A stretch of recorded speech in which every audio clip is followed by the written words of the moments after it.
ఇక రేవంత్ సర్కారు ఐదేళ్ళు కూడా ఉండేలా లేదు. అంతర్గత కుమ్ములాటలు అవినీతి వల్ల కూలిపోయేలా ఉంది. 22A పేరిట రియల్ ఎస్టేట్ దోపిడీకి తెగబడ్డారు. అర్బన్ నక్సల్స్ అల్ట్రా లెఫ్ట్ భావజాలం నుంచి పుట్టిందే జెన్జీ. రీఇంబర్స్మెంట్ బకాయిల కోసం నేటి నుంచి దీక్ష చేపడతాం. బీజేపీ రాష్ట్ర అధ్యక్షుడు ఎన్ రామచంద్రరావు.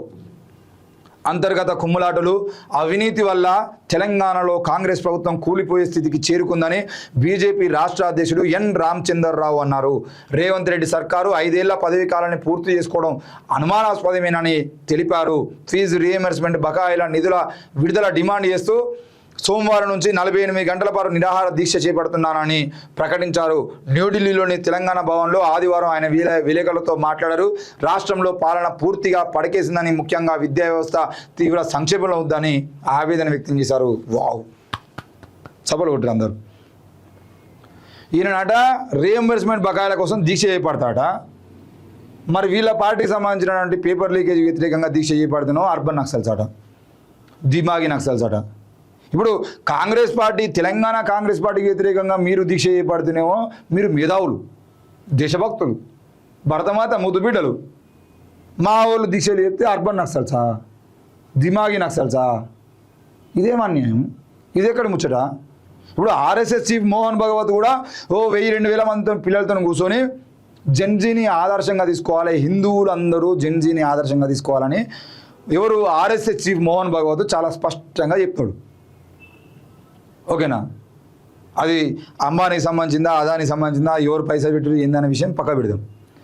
ఆర్ఎస్ఎస్ చీఫ్ మోహన్ భగవత్ ఏమో బీజేపీ ఫెయిల్ అయింది, ధర్మేంద్ర ప్రధాన్ రాజీనామా చేసినని బీజేపీని కాపాడడం కోసం ఆయన జెన్జీ మీట్ పెట్టి జెన్జీ మీట్లో ఆయన మాట్లాడతాడు. వీళ్ళు కూడా రోడ్డు మీదకి వచ్చి రీఎంబర్స్మెంట్ బకాయిల కోసం దీక్షలు చేపడతారు.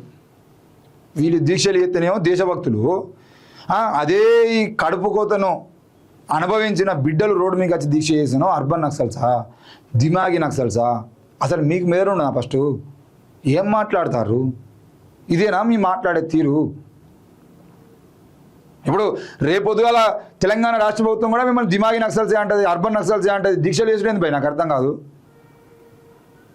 దీక్షలు చేసుడేంది అంటున్నా. దీక్షలు ఇప్పుడు ఢిల్లీలో జంతర్ మంతర్లో దీక్ష చేసిన వానికి ఏమో దిమాగి నక్సల్ అయితే, ధర్నా చౌక్లో దీక్ష, తెలంగాణ ధర్నా చౌక్లో దీక్ష చేసినాడు మేధావి అవుతాడా, దేశభక్తుడు అవుతాడా? మీ పోలీసులు ఢిల్లీలో మీ పోలీసులు లాఠీచార్జ్ చేస్తేనేమో మీరు సపోర్ట్ చేస్తారు, ఇక్కడ రేపు పొద్దుగా మీ మీద లాఠీచార్జ్ చేస్తేనేమో కేసులు పెడతారా? ఇది ఎక్కడ అన్యాయం? ఏం మాట్లాడతారు అసలు? మీ తల్లి మంచిదే కానీ మా తల్లి చెడ్డది అన్నట్టు ముచ్చట. ఇప్పుడు ఢిల్లీలో దీక్ష చేసిన వాడు చెడ్డవాడు అన్నప్పుడు గల్లీలో దీక్ష చేసిన వాడు కూడా చెడ్డవాడే కదా. జంతర్ మంతర్కు ధర్నా చౌక్ తేడా ఏమున్నది? అది దేశానికి సంబంధించిన ధర్నా చౌకు, ఈ తెలంగాణకు సంబంధించిన ధర్నా చౌకు.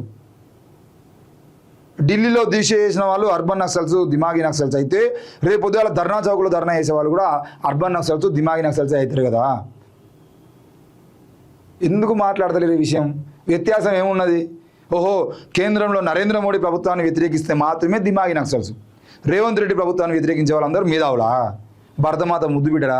ఈ వెనకాలో భరతమాత కన్నీటి కోనేటిలో కమలం పూసిందనో పాటేసుకుంటారు ఈ బ్యాక్గ్రౌండ్లో.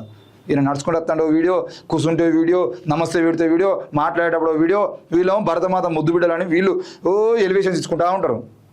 ఆడ దొంగ పోలీసులు వచ్చి లాఠీ చార్జ్ చేసి పోరగాళ్ళని కొట్టి చంపాలని ప్రయత్నం చేస్తే, లారీలలో రాళ్ళు వేసుకొని వచ్చి ఆడ పెడితే, పోలీస్ స్టేషన్ నుండి ఒక లారీ బయటకు వచ్చేదంటే ఆడ దీక్ష చేస్తూ ధర్మేంద్ర ప్రధాన్ రాజీనామా చేయాలని చెప్పేసి డిమాండ్ చేసినటువంటి వాళ్ళేమో మీకు దిమాగి నక్సల్స్, అర్బన్ నక్సల్స్. మీరు మేధావులు, పల్లెలు కొట్టుకుంటా, డప్పులు కొట్టుకుంటా, లైట్లు బంద్ చేసుకుంటా, సప్పట్లు కొట్టుకుంటూ ఉండేటువంటి మీరు మేధావులు. ఏమున్నా మీరు చాలా తెలివిగలవాళ్ళు, మీరు చాలా గొప్పవాళ్ళు. మీరు ఇంతకుముందు ఏంటి ఇది రాష్ట్ర రాజకీయాల మీద మీరు చేసేటువంటి విశ్లేషణ చాలా గొప్పగా ఉంటుంది అనేటువంటి ఏదో చిన్న నమ్మకం కొంతమందికి ఉండే. మీరు ఇట్లా మాట్లాడి మీ మీద కూడా నమ్మకం పోగొట్టుకోకూరు. మీరు కూడా ఇంతకుముందు మాజీ రాష్ట్ర అధ్యక్షులాగా తయారు కాకూర్రి. కొద్దిగా బెటర్ అని చెప్పేసి, అంటే మాట్లాడే విధానంలో కొద్దిగా బెటర్ ఉంటాడు అని చెప్పేసి చాలామంది చెప్తా అంటే విన్నా. అయ్యో మీరు కూడా గట్టినే మాట్లాడితే ఇట్లా ఒకటే సమాధానం చెప్పాలి. రేపు దీక్ష కూర్చునేటువంటి ముందు అర్బన్ నక్సల్స్ అల్ట్రా లెఫ్ట్ భావజాలం నుంచి పుట్టిందే జెన్జీ అని అంటే అర్బన్ నక్సల్స్ అంటే ప్రశ్నించడం కోసం పుట్టిన వాళ్ళందరూ అర్బన్ నక్సల్స్ అల్ట్రా జెన్జీ అంటే రేపు పొద్దుగాల మీరు కూడా ప్రశ్నిస్తున్నారు కదా రేవంత్ రెడ్డి ప్రభుత్వాన్ని, మీరు కూడా దీక్ష చేస్తున్నారు కదా ప్రభుత్వానికి వ్యతిరేకంగా. మేము దేశ రాజకీయాలకు వ్యతిరేకంగా మాట్లాడితే అర్బన్ నక్సల్స్, మరి మీరు రాష్ట్ర ప్రభుత్వానికి వ్యతిరేకంగా మాట్లాడుతున్నారు కదా. మీరు జంతర్ మంతర్లో కూర్చున్న వాళ్ళేమో అర్బన్ నక్సల్స్, దిమాగి నక్సల్స్, రేపు ధర్నా చౌక్లో కూర్చునే వాళ్ళందరూ దేశభక్తులా? ఎట్లన్నా ఎట్లా తయారవుతుంది? ఎట్లా మీ నోరుకు వచ్చింది మాట్లాడుడినా? ఏమన్నా ఘోరం ఉన్నది ముచ్చట.